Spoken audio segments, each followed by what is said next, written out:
You know, no one's on fire in the trade. Don't speak to my mates and they're all going, well, that's it, we're killing it, blah, blah, blah. Other than the bullshit who always say it's busy even when it's dead.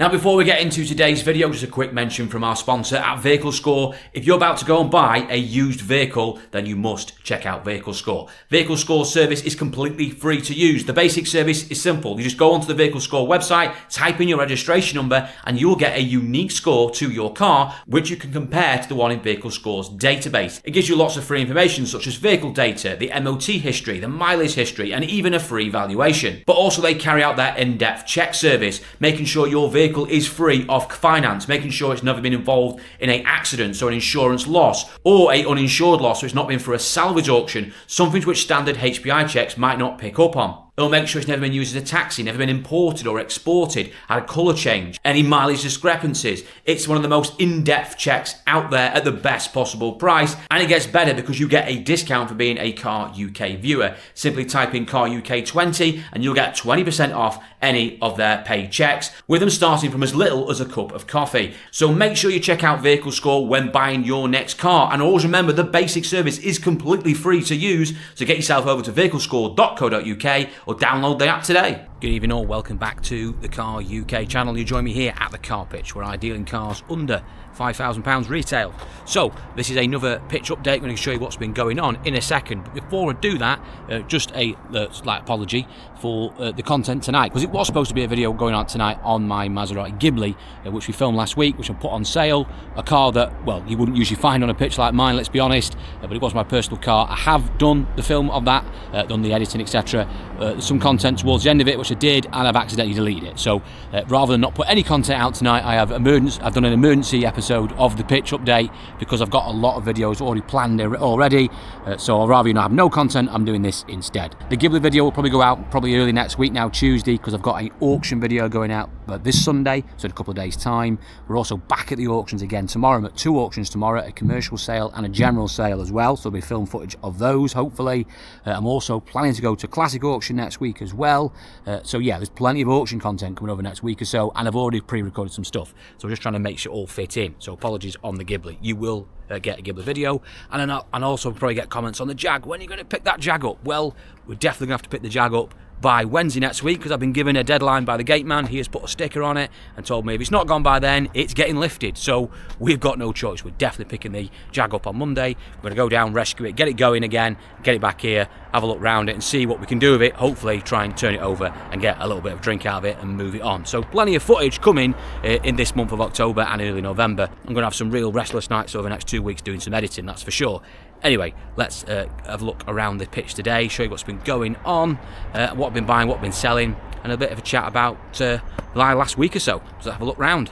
Right, as you can see, we've got a bit of a crowded pitch. We've got quite a few bits and bobs on, so we'll have a look round. We'll start off with the victories of the week. So we've sold a number of vehicles. It has been rubbish for the last few weeks. In fact, on the last official pitch update video we did, we were talking about how poor it was. Sales have been really dry, road closures and stuff like that. Now, luckily, a few days later, things did lift for us. We've had a rotten early October with me being poorly, coming back and it been quiet, but it has given us a chance to get cars ready. And then as soon as the roadworks have lifted, as you can see now, it's a lot more busy. You can already hear it's 6 o'clock at night, but people are going past. The roadworks have moved further down. They've opened a few more roads up, and traffic's just basically ignoring it and driving through anyway. So now there's a lot more footfall. People are coming down here, and consequently, we've had sales. We've sold quite a number of cars. So we start off with the C1. We've sold this. This is nearly ready now. Should be going out in the next 24, 48 hours. Little 2995er. This one's all gone through the prep, so it's had all new brakes on it. We've done all the visor work on it, so we did arms and drop links, etc. So that's sold and going to go out next few days. We've got to finish off a few little bits on it and valet it up and get that one out the door.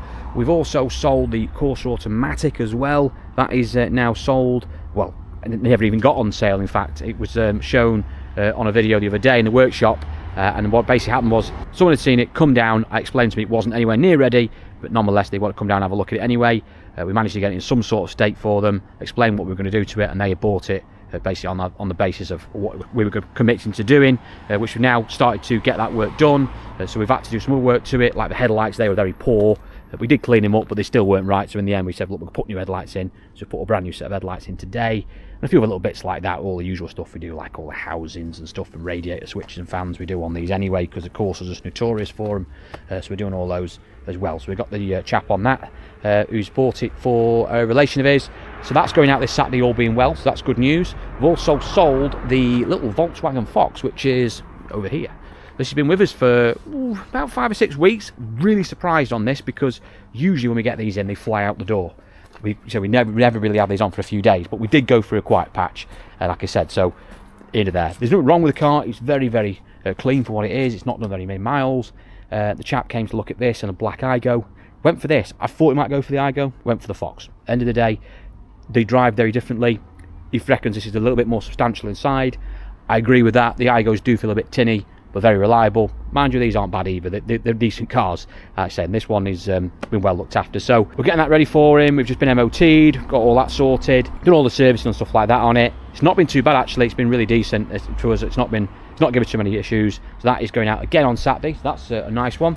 We've also sold the red Vauxhall Viva picture here. That is actually done and gone. That was a walk-in sale as well. So I had a couple who quite local, bought vehicles from the previous business, came in, saw it, fell in love with it. There was a toss-up between the red and the green one. One didn't like the green one. The green Viva we've got, I'll show you the picture of that one. That's by the gate. So they went with the red one, which is a bit newer, and it was 500 quid more, so I can see where they went with that one. So they bought that, and that was straightforward, straight in for service. Didn't need anything really. I think we had to put some tyres on it and some brakes. Yeah, that was it. It didn't need much else. Straight through, passed, job done. And yeah, that was done as well. And we even took a little Corsa, little high mileage Corsa in Part X, which is good because we'll probably use that as a parts car because it's got an engine in it which is very good. So we might end up using that for bits that could come in useful, but also there's so many useful parts on Corsas that we use, or we might just trade it on, I don't know, but it was a couple £100 Corsa, so it's near to there. Also sold the Suzuki Celerio, can never pronounce that one, the little Cat M one. That actually sold a few days ago as well. Chap rang up, saw that one, as soon as we put it up for sale, bang, he wanted to buy it. His car had gone basically belly up on him, he needed a cheap car, a little run around, and basically saw the value in what it was. It looked 17 plate, it was only like $32.95, it looked incredible value, dead low miles as well, and it was a straight old car. He came all the way up from Cornwall, bless him, with his partner, and took it away. Yeah, and that's a fantastic transaction for us as well. You say it flew out the door, and on the basis of that, actually, I then went to the auction, I think it was the following day, and actually saw a very, very similar car. Let me show you this one. It's not the same one, trust me. There we are. It's not deja vu, it is not the same car. This is a very different Suzuki Celerio, although it looks very similar because it's the same year, 17 plate, and it's white, which is the same as the old one. This one I bought from Aston Barclay, as you can see on the top there. You can still see the little sticker on there. We only just literally picked this up a couple of hours ago, bought it a couple of days ago, and we're getting it in the workshop. Well, I'll explain why in a minute, but it was really good value. It wasn't as cheap as the last one I bought, but it was nonetheless, it's still got a nice margin in it. It was cheap for a reason, as we get to in a minute, because obviously there is a problem with it, which we'll easily resolve. But this one's done more miles, but it's a HPI clear car. So the one we've sold the other day was a 17 plate white, identical to this. There's a picture of it here. But that was Cat N, as explained, but it had very low mileage. Now the one we sold, Cat N, would have been HPI clear, would have been a retail car of around 4548 with that mileage on it. It was very low. I think it was less than 50,000 miles, I remember rightly. But obviously, it's been categorised, you're looking at about 25-30% discount on a Cat N car. So we then placed it at around 3,500 quid, but we had enough margin in it at 32.95. I didn't want to overprice it. I just wanted it to look really good value. We got our margin out of it, we're happy. And like I said, you mark it on category cars. Some people are bothered by it and obviously don't want to buy them. I understand both people's views. But if you are a buyer of them, incredible value because you're getting a massive discount on a car, and providing it's repaired properly, which the one we sold was, then you haven't got anything to worry about. Now this one isn't a category car, it's HPI clear, so we don't have any problems there, but it's got more miles. It's on about 90, I think it's on 92,000 it's done, so yeah, 92,000 with 2 former keepers. So this, I don't know, it's in a little bit of a odd one this, because this is a same year, same car, double the mileage, or nearly double the mileage, but not on the register. Long story short, you could say they value about the same, but the HPI market does take a massive chunk off it. This comes in retail at around the 3,995 mark. We're probably going to price it a bit less than that. It's going to be around 3,700 quid, somewhere around there. At that price, it looks incredible value, a 17 plate Suzuki with what, 3,700 pounds, and they are very, very reliable, these things. However, this one does need a clutch, which is why it was cheap. And yes, obviously it needs a clutch. What else would go wrong with a car we buy? Everything we buy is bloody clutch related at the moment. But there we go, it needed a clutch. I was aware it needed a clutch. It drove through, the driver mentioned it. It put a lot of people off, which is why I got it about £500 under cat clean, which I'm really pleased about. So we've got a good margin in it, but we've got to put an effort in. We've got to get the gearbox out. We're going to be putting all new fluid in it, seals. Got to put the clutch in it. I've already rang a couple of places up, and we've already found a first problem. Yes, you've probably guessed it. We can't seem to get any clutch for it off the shelf. It's all ringing up, special order, find when we can get one. They basically told us now, look, get it out of the car, the clutch kit, and we can match it up that way on the parts number, because it's on the crossover, on the cusp, as we'd say in the trade, and you never want to be on the cusp. So we've got to get it out, and then we can match it up. We'll find a clutch for it anyway, and we can get it sorted back on the road. Need to get some trims for it, and I think it needs some track ends as well, because a little bit, a few knocks and bangs when I drove it. But overall, bodywork on it is very, very straight. Nice little car, not too bad for what it is, and it'll just look really good value when it's done. And if it's anything like the last one, when the chap who bought it rang up straight away and got his name down on it, but we had about 3 or 4 calls after that, people inquiring about the Suzuki Celerio, the last one we sold, the Cat M1. So this one, being not on the register, should fly out the door. So hopefully we get that one ready next week. Moving on outside, it's getting dark now. Little Igo. I'm going to the auctions in this tomorrow. Just had this in. Just done a little bit of a tidy up on the sill on it. Only a flick can job. I'm no painter by any means. My paint man probably watch this, will be laughing now. But actually, for me, for my effort, it ain't too bad. I didn't have a picture of it beforehand, but all this was all caved in. It was all rotten, and I've just basically took a bit of rot out of it, put a nice piece in, flushed it all off, and just flick canned it. We don't care. It's just a run around for us. It's scruffy, but as we slowly do little bits to it, we just do a little bit here, a little bit there, just to smarten it up. And it's just it's done 130,000 miles or something ridiculous, but it never breaks, never goes wrong. The wife hates borrowing it, she hates it, but she's become accustomed to it and the fact that she drives a Land Rover. But I love it, and I genuinely love it. Like I said, I'm going to go tomorrow at the auctions, do 200 mile in it, and it won't miss a beat. But last day tomorrow it's MOT, Friday it's in, hopefully we get past, and we're going to Schultz it on Friday morning and do another service on it, and yeah, I'll go again, another year out the old Igo. £20 tax as well, you don't get any cheaper than that, guys. So there is the old Maserati. Like I said, video will come next week, apologies on that one. Had a few inquiries on that one, obviously it's been on Facebook, we mentioned it on the channel, but I think when we do the full video, we probably will get some real interest, and people might actually see what sort of good cars these are, so hopefully we can get some interest on the back of that. Worst case scenario, you might have to put it on Auto Trader. I'm not a lover of Auto Trader because, well, motor traders live in the pocket of Auto Trader, to be honest with you. I'm one of the few ones that don't advertise on it. I'm lucky enough that we don't need to, so yeah, it saves me thousands of pounds a month not being on that platform. But we might have to bite the bullet and put that on, because it's end of the day, most people walking past coming in to see these cars are not usually expected to see a Maserati just dumped in the corner with a price badge on. It's not very fitting for this pitch, let's be honest. But anyway, nonetheless, let's move on. A little cheapie, let me talk about this thing, Astra. I've already got an Astra in stock, a silver one. I didn't really need a second one, but I bought it from Aston Barclay because it was cheap.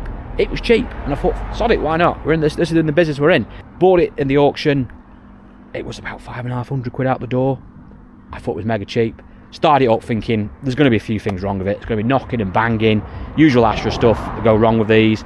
Very cheap to fix actually, the Astras. And if you get the 1.6 petrol like these, they're generally not that bad. A few little nigs and a few little things, but they're generally not too bad to fix. And I was amazed with it. It started up perfect. It needs no paint, other than showing some trims on it and a few little bits and bobs. It was all right. I'm quite surprised how clean it's come up as well. We buffed it, the brains out of it. It drives superb. It's only a little basic life model, done 90,000 miles on a 59 with history and that, but it doesn't matter. It will sell. This is the sort of bread and butter cars that we can sell to people and they can get a good few years out of. Cheap little family car. Yeah, it's done 90,000, 5-speed, 1.6 petrol manual. They're pretty robust, and we sell lots of them. Now, no doubt we'll want a little bit more spending on it. I know usually on these we end up putting axle bushes on them if they're a bit tated. We've done loads of them in the past, and they're dead cheap to do. You might need, obviously we'll need a service on it, and we do all the rocker covers on these because they generally leak and stuff like that. I think it might want a flex exhaust on it because I can hear a little tiny blow, which will just change because they're only like 30 quid. But even if it ends up costing you 750 quid out the door and you spend £200 or £300 in parts on it, even if you have to put a cam belt kit on it. But even worst case, you're still on a nice margin on a car like that. And yeah, and you know you can sell that in confidence, and to be honest with you, they're alright. We sell loads of Astras, we don't get many comebacks on them. People will think they're actually all rubbish Astras, but generally they're actually decent enough. Another car quickly, it's just arrived, is the little i20 I bought. Bought this at the same time as the Astra. A little bit more money this on a 59. I think I gave £600 odd, £700 sort of territory for this at the auction with the fees. It's not too bad on the mileage. I don't think it's that high. I think it's only, I'm guessing 80. I'm going to stand corrected here now. Does it tell me on here? No, it doesn't. I'll put the mileage here anyway, but it's not high. And it's a little I think it's a 1.2 petrol. Most of these are 1.4, but I'm sure this is a 1.2. 1.4, 1.2s. To be honest, the only thing you got to worry on these is, well, one is you got to be careful. They do sometimes throw chains on them, as in timing can move on them out and they run a bit lumpy. This one's fine. There's no issue with that. They're not like some other cars where you have to constantly change chains on them. These are all right. You just get the odd one now and then. The main things on these are you get stuff like steering rack problems, a little bit of issues with the column and stuff, or the bushes. They have a little looks like a rubber bushing that looks like a cap out of a cap gun. It's a bit of a weird thing. I'll put a picture of them here, but we keep them in stock because they're very common on the Hyundais and Kias for going. We change those. Or if you're really unlucky, sometimes you have to put a rack on them, but that's it's, you know, you're quite unlucky if you need one of those. But again, they're not terribly expensive. But these are good news. These are good sellers. Little 59 plate. Daft it sounds, we can get like 23, 24.95 for these if they've got sensible miles on and people like them. Say you get a certain type of customer for these, and if you get a clean one like this, they just fly out the door. That cheap money, people can buy this and know they can get a good few years out of them. I say, and they're quite smart little cars, so we never have much problem selling the Hyundai stuff, to be honest. They're quite decent. In fact, I've got an iX20 there which I need to do something with, and actually that does need a change. There's an example. That's a 1.4 one. That does need a chain and a window reg as well. And I give good money for that and with low miles. I need to get that on sale because every iX20 I've ever had is just sold straight away. And I get people coming and sort of nosing over and saying, is that one for sale or going to be on sale? And I'm like, no. And I keep remembering, look, fucking hell, I need to get that sorted. And I do. So that's one I need to dig out this week. Starting to get dark now. Right, I'll come inside and have a chat with you about what I'm going to be doing next week. Like I said, I've got loads of content coming down the road on that side, so don't worry about that. So we've got loads of auction content as well, so that is good news. As for the pitch side, well, I say sales have been all right the last week or so. It's definitely picked up. We're doing okay, but the beginning of the month, with me being ill and then having a bit of a crap run with the roadworks, mainly to blame, I'd say. Although it is quiet in general. You know, no one's on fire in the trade. I don't speak to the mates and they're all going, well, that's it, we're killing it, blah, blah, blah. Other than the bullshitters who always say it's busy even when it's dead. But the genuine people, they're all saying it's a little bit up and down, peaks and troughs. So I'm hoping that we do have a good rest of the month and we can have a pretty decent November, because once you get to sort of the second week of December, you're pretty much on gardening leave, to be honest. It's very, very quiet until Jan, and then it goes berserk again. So I'm hoping for a good few weeks. We've got plenty of stock coming in as well. I've got plenty of other stuff I've not mentioned that's going to be filtering through over the content the next week or two, and it's going on the Facebook page as well. So I'm confident we could get the right stuff in and we can sell it. And I say if we can get a few more sales into November and we have a good November, that will probably see us right again. Because I've been a bit frustrated over the last week or two because my end of year was effectively August. I've been here now for the best part of 14 months now since we moved here to the car pitch. Now, the channel's been going a lot longer than that, 2 years. In fact, in November, the channel's been going. But we were in a previous business then, for those who don't know. We were doing MOT at an MOT station, doing repairs. I used to go to the auctions, buy stuff, a lot of trading. Sold the odd bit of vehicles as well from the garage, but nothing on this sort of scale. But then we moved into here in August of 23, and obviously I put a lot of money into it, and you know we've grown the business quite a lot, and the car and the caliber of car actually has improved, as in the price point as well. Because when we first came here, we were selling stuff up to sort of $3,500. Now we've pushed it to $5,000. Next year we might go a little bit more than that, but not much more. $5,000, maybe $6,000 tops. Because when you start getting past that, you then start to get in the world of finance and stuff like that. And I just don't want to do it. If we can avoid not doing car finance, I'd rather not bother, because it's a massive, massive cost implications, a lot more regulation as well and paperwork. And if I don't need to do it, I don't want to do it. I'm quite happy selling the cheaper stuff as well. And I don't want to lose sight of that, because I really enjoy doing these cheap end vehicles. People think I'm mad doing it, but in reality, yes, I probably would be better doing the more expensive stuff, but I don't want to. It's as simple as that. It's a choice. But where I'm getting at with this is that when we got to sort of August this year, and I'm looking back over the last 12 months and end of year, etc., I was looking at my numbers and figures and seeing where we were, etc., looking at the stock we had, and I could see we've made massive improvements in the business. Like I said, the calibre of cars have gone from 3.5 grand retail to 5 grand retail. We pushed it a bit. We've got more cash in the business, more cash flow. We were buying more expensive vehicles. I wasn't having to put money into the business. I had to do that for a fair few months, particularly the first 6 months. I was constantly putting cash in to find a position where it would support itself. And the business has become profitable, which is great. And I got to a point where money did not need to be flowing into the business anymore. I didn't have to put my hands in the pocket because we got to a sustainable point, and actually we were reinvesting that money back into stock and obviously improving. So at the end of August, I was thinking, this is great. We've now got to a position where I can start to get the money I invested, which was, a hefty sum, start to get it out over the next year or so. That was the plan anyway, to start to get a return on my investment in 2025. But then within a week or so, reality sort of kicked in because things started to go wrong. We had a massive splurge of warranty claims, which set us back. They all came all at once. I think we had like a ruck of clutches, 5 or 6 in the end over a 4 or 5 week period. It was a disaster. And then we had obviously our own stuff. We bought a ruck of stuff that needed too much work doing. We got too many cars on site with the wrong type of cars that need too much doing to them. While this is all going on as well, we'd actually had a run. I actually sold quite a few in a short period. So we're trying to balance warranty claims against getting cars out the door. Then I had a holiday, which I never should have gone on in hindsight. We came back to absolute chaos. It took weeks to get that sort of the warranty stuff sorted and get the cars out of the door. But then we started to restock. And then no sooner we started to restock, because the pitch was absolutely bare, it went quiet. I fell ill, I was out of work for effectively 2 weeks straight away. And then when we started to get a bit of a rhythm back and getting some stock on sale, it just went dead. And it's been like that, like I said, until last week. So we managed to get restocked now, and it's now started to turn back in our favour. But those last 6 to 8 weeks really have put me back probably 4 months in reality, because now with November's probably will be okay. It'll be relatively busy, but December it will die off and it'll be okay in January again. It should pick up again. January's actually not a bad month, believe it or not, in the trade. And it should be all right till about spring, and then it'll go quiet in the school holidays. It always does. So it's a little bit disheartening because in reality we've lost quite a bit of money. In fact, we probably haven't made a profit this month. We're not going to make a profit this month. And we've certainly not made a profit in September either. And that's a fair few £1,000 down the Swanee. But at the end of the day, it is what it is. We just got to get on with it, keep digging our heels in, keep going at it, and eventually things will start to pay off for us here at the Car Pitch. But anyway, thank you for watching this video, guys. Please make sure you like and subscribe. And remember, I've got a ruck of videos being dropped over the next 7 days, so make sure you check them out. You definitely got at least 3 or 4 coming over the next week or so make sure you check out particularly those auction content videos and the Ghibli. So thanks for watching, and I'll see you all in the next one.